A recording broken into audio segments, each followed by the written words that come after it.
बेहद प्रसन्नता की अनुभूति कर रहा हूँ। मेरी बड़ी इच्छा थी कि मैं स्वयं उपस्थित होकर आप सबके बीच मैं रहूं, आप सबसे मैं सीधा संवाद करूं, पर मैं क्यों नहीं आ पाया यह बात आप सभी जानते हैं। अभी जिस परिस्थिति से हम गुजर रहे हैं उसे देखते हुए मेरा दिल्ली में रहना यह अति आवश्यक था। इसलिए मैं वीडियो कॉन्फ्रेंसिंग के माध्यम से आप सभी से जुड़ रहा हूं। मैं भले ही आपके बीच नहीं आया, लेकिन अपने उत्साह के माध्यम से आप मुझ तक जरूर पहुंच गए हैं। यह अपने आप में एक संदेश है कि चाहे हम किसी भी परिस्थिति में रहें, यह देश चलता रहेगा और हमारा काम नहीं रुकेगा। किसी भी स्थिति में हमारा संवाद नहीं टूटेगा। साथियों, आज का दिन हमारे शहर लखनऊ और हमारे राज्य उत्तर प्रदेश और हमारे पूरे देश के लिए एक ऐतिहासिक दिन है। आज का दिन मैं समझता हूं उस शक्ति की आराधना का दिन है जो हमारी सेनाओं को संबल प्रदान करती है, जो हमारी सेनाओं में निहित होकर दुश्मन पर कहर बरसाती है। आज का दिन मेरे लिए व्यक्तिगत रूप से बहुत ही महत्वपूर्ण है, क्योंकि मैंने अपने शहर लखनऊ के लिए एक सपना देखा था कि मेरा शहर भारत के डिफेंस सेक्टर को मजबूत करने में एक बड़ा योगदान दे। वह सपना अब पूरा हो रहा है। साथियों, BrahMos integration and testing facility का उद्घाटन इसलिए भी महत्व रखता है क्योंकि आज का दिन बहुत ही खास है। आप सब तो जानते ही हैं कि आज नेशनल टेक्नोलॉजी डे है। आज ही के दिन 1998 में श्रद्धेय अटल बिहारी वाजपेयी जी के नेतृत्व में हमारे वैज्ञानिकों ने पोखरण में परमाणु परीक्षण करके दुनिया को भारत की ताकत दिखाई थी। और वह परीक्षण हमारे साइंटिस्ट, इंजीनियर्स, डिफेंस पर्सनल और कई अन्य स्टेक होल्डर्स के अथक प्रयासों का ही परिणाम था। यह हमारे वैज्ञानिकों तथा इंजीनियर्स को मान्यता देने, उनको रिकॉग्नाइज करने और उनके कंट्रीब्यूशन को एक्नॉलेज करने का दिन है। मुझे अच्छी तरह याद है जब मैंने इसका शिलान्यास किया था, उस समय माननीय मुख्यमंत्री श्री योगी आदित्यनाथ जी भी थे। उस दौरान मैंने यह इच्छा जाहिर की थी कि जितनी जल्दी हो सके इस प्रोजेक्ट को पूरा कर लिया जाए। और मुझे यह देखकर बेहद खुशी हुई कि आप लोगों ने मेरी भावना का सम्मान रखा और महज 40 महीने में इस प्रोजेक्ट को पूरा करके दिखाया। आज हमारे आसपास जैसी परिस्थितियां हैं उसे देखते हुए ये बेहद जरूरी हो जाता है कि हम अपने लक्ष्यों को ऐसे ही समयबद्ध तरीके से पूरा करते रहें। इस मौके पर मैं उत्तर प्रदेश के माननीय मुख्यमंत्री श्री योगी आदित्यनाथ जी का विशेष आभार प्रकट करता हूं। यदि इतने कम समय में ब्रह्मोस की इंटीग्रेशन एंड टेस्टिंग फैसिलिटी की स्थापना हो सकी तो इसके पीछे योगी जी का बहुत बड़ा योगदान है।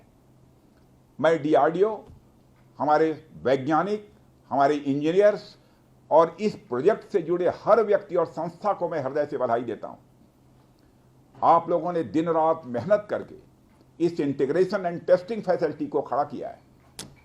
देश भर के वैज्ञानिक, इंजीनियर्स और युवाओं का योगदान हमें इस फैसिलिटी सेंटर में देखने को मिलेगा। मैं आपकी मेहनत और लगन को नमन करता हूं। साथियों, हमारी सरकार जब उत्तर प्रदेश में डिफेंस कॉरिडोर के विजन को लेकर आगे बढ़ी थी तो उस समय हमारे सामने अनेक बड़े लक्ष्य थे।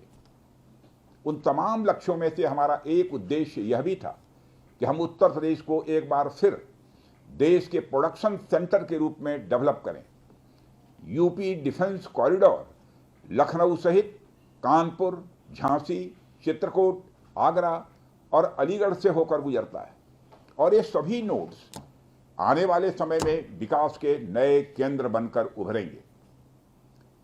साथियों, एक उदाहरण मैं आपके सामने रखूं तो आप में से बहुत लोगों को पता होगा कि एक समय कानपुर और आसपास का क्षेत्र प्रोडक्ट्स की मैन्युफैक्चरिंग के लिए जाना जाता था। आर्थिक रूप से यह क्षेत्र बहुत ही समृद्ध था। इसे मैनचेस्टर ऑफ द ईस्ट कहा जाता था। लेकिन आज़ादी के बाद अनेक कारणों से आर्थिक प्रगति की राह में यह क्षेत्र पिछड़ता गया और कहीं पीछे छूट गया। मैं उन कारणों में तो नहीं जाना चाहूँगा, पर कहना यह चाहता हूँ कि यूपी डिफेंस कॉरिडोर के निर्माण के बाद यह क्षेत्र फिर से एक बार अपने पुराने वैभव को प्राप्त करने की ओर आगे बढ़ चला है। मुझे इसमें कोई संदेह नहीं है कि कानपुर विकास की उन ऊंचाइयों को छुएगा जो दुनिया के विकसित क्षेत्रों के लिए अनुकरणीय होगा। कल को वेस्ट में कोई क्षेत्र जब बहुत अधिक प्रगति करेगा तो उसे कानपुर ऑफ द वेस्ट कहा जाएगा। इसी प्रकार डिफेंस इंडस्ट्रियल कॉरिडोर के सभी नोड्स को डेवलप करने के लिए हम पूरी तरह से कमिटेड हैं। मुझे यह भी बतलाया गया है कि अभी उत्तर प्रदेश डिफेंस कॉरिडोर में aircraft manufacturing, UAV, drones, ammunitions, composite and critical materials, small arms, textile तथा पैरासूट आदि में मेजर इन्वेस्टमेंट किए गए हैं। एक अच्छी बात यह है कि इस डिफेंस कॉरिडोर में हमें पब्लिक सेक्टर और प्राइवेट सेक्टर दोनों की ही बड़ी अहम भागीदारी दिखाई दे रही है।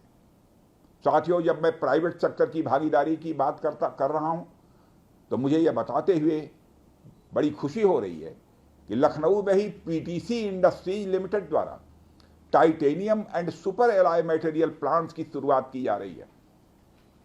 इसके अलावा 7 एडिशनल क्रिटिकल प्रोजेक्ट्स की भी नींव इस समय रखी जा रही है। यह निश्चित रूप से रक्षा क्षेत्र में भारत की आत्मनिर्भरता की गति को और तेज करेगा। मैं इसके लिए श्री सचिन अग्रवाल को भी बधाई देना चाहता हूं। हमारा सपना है कि उत्तर प्रदेश दुनिया के टॉप डिफेंस प्रोडक्शन और एक्सपोर्ट डेस्टिनेशन के रूप में जाना जाए। आज जो ब्रह्मोस फैसिलिटी शुरू हो रही है, मैं समझता हूं वह यूपी डिफेंस कॉरिडोर का यह गौरव होगा। यह सिर्फ उत्तर प्रदेश का ही नहीं बल्कि देश का सबसे बड़ा BrahMos integration and testing facility centre है। यह रक्षा क्षेत्र में भारत की आत्मनिर्भरता के प्रयास को भी मजबूती प्रदान करेगा। साथियों, जहां तक ब्रह्मोस का प्रश्न है तो आप सभी यह जानते हैं कि ब्रह्मोस दुनिया के सबसे तेज सुपरसोनिक क्रूज मिसाइल्स में से एक है। ब्रह्मोस सिर्फ एक हथियार नहीं है बल्कि यह अपने आप में एक मैसेज है। मैसेज हमारी आर्म्ड फोर्सेस के स्ट्रेंथ का है। मैसेज दुश्मन के प्रति हमारी डेटरेंस का है, प्रतिरोधक क्षमता का है। मैसेज हमारी बॉर्डर्स की सेफ गार्डिंग के हमारी प्रतिबद्धता का है। साथियों, पोखरण परमाणु परीक्षण में महत्वपूर्ण योगदान देने वाले मिसाइल मैन और हमारे पूर्व राष्ट्रपति डॉक्टर एपीजे अब्दुल कलाम ने यह कहा भी था कि unless India stands up to the world, no one will respect us in this world. Fear has no place, only strength respects strength. अर्थात दुनिया कमजोरों का नहीं बल्कि शक्तिशाली का सम्मान करती है। उनका विजन था कि हमें अपनी ताकत को और मजबूत करना होगा। जब तक कोई देश ताकतवर नहीं होगा, दुनिया उसका सम्मान नहीं करेगी। आज भारत दुनिया के सबसे शक्तिशाली राष्ट्रों में से एक है। हम लगातार अपनी ताकत और बढ़ा रहे हैं और मैं समझता हूं कि आज जो फैसिलिटी सेंटर शुरू हो रहा है, यह भारत की शक्ति को और मजबूत करने में सहायक होगी। साथियों, यह केवल एक फैक्ट्री का उद्घाटन भर नहीं है बल्कि मैं समझता हूं कि यह रक्षा क्षेत्र में भारत की आत्मनिर्भरता की दिशा में एक बहुत बड़ा कदम है। उत्तर प्रदेश डिफेंस इंडस्ट्रियल कॉरिडोर बनने के पश्चात उत्तर प्रदेश के इंडस्ट्रियल डेवलपमेंट का एक नए सिरे से श्री गणेश हो चुका है। इस डिफेंस कॉरिडोर में अब तक कुल 180 के लगभग एमओयूज साइन किए जा चुके हैं,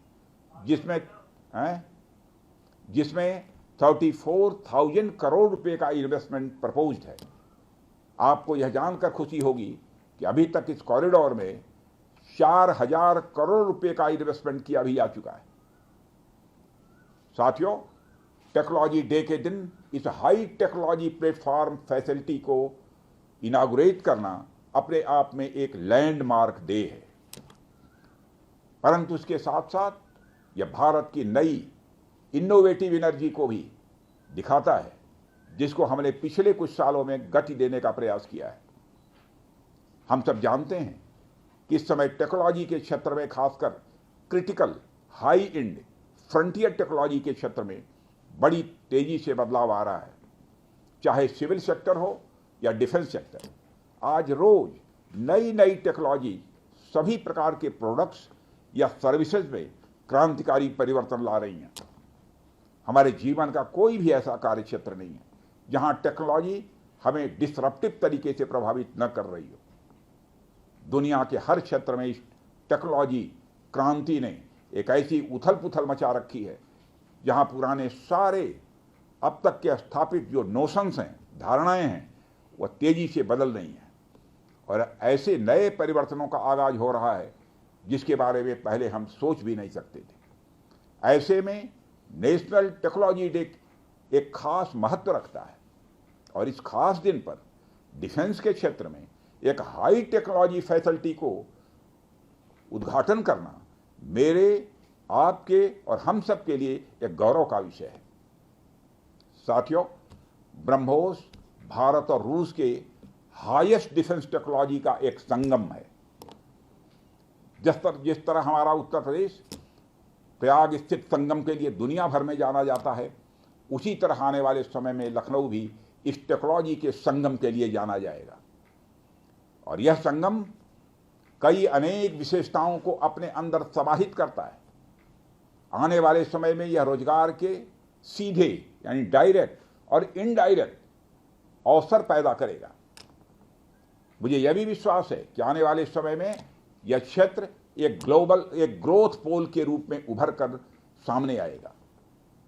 साथियों, ब्रह्मोस जैसे कॉम्प्लेक्स सिस्टम की एक खास विशेषता होती है और यह सिस्टम अनेक प्रकार के सब सिस्टम, कंपोनेंट्स और पार्ट्स से बने होते हैं जिन्हें किसी भी एक जगह पर निर्मित करना संभव नहीं होता। यह सभी अलग अलग पार्ट्स इतने विशेष होते हैं, स्पेशलाइज्ड होते हैं, इनमें से हर एक को बनाने के लिए हाईली स्किल्ड मैन पावर और हाई टेक्नोलॉजी वाले हथियार, औजार, टूल्स की आवश्यकता होती है। आपको मैं यह बताना चाहूंगा कि हमारी डिफेंस इंडस्ट्री के अंदर देश भर में, चाहे वह डीपीएसयू हो या प्राइवेट सेक्टर की इंडस्ट्रियल यूनिट्स हो या जहां भी स्थापित होती हैं, वहां अपने साथ साथ एमएसएमई यानी छोटी औद्योगिक इकाइयों का एक एंसिलरी इंडस्ट्रियल बेस भी निर्मित करती हैं और इन एंसिलरी इंडस्ट्रियल बेस से पूरे इलाके का एक सामाजिक आर्थिक विकास होता है। मेरा मानना है कि यह फैसिलिटी सेंटर भी वही भूमिका निभाएगा। और साथियों, जैसा कि आप सब जानते हैं, चाहे भारत सरकार हो या राज्य सरकार, हमारी नीति एकदम साफ है। Make in India, make forward. हमारे लिए रक्षा क्षेत्र में आत्मनिर्भरता का अर्थ बहुत व्यापक है। हम इस विचार के साथ आगे बढ़ रहे हैं कि हमें खुद के लिए तो आर्म्स एंड इक्विपमेंट बनाना ही है, साथ ही साथ में पूरी दुनिया को एक्सपोर्ट भी करना है। साथियों, दुनिया की मिलिट्री मार्केट में अपार संभावनाएं हैं। हाल ही में मैं Stockholm International Peace Research Institute की एक रिपोर्ट पढ़ रहा था।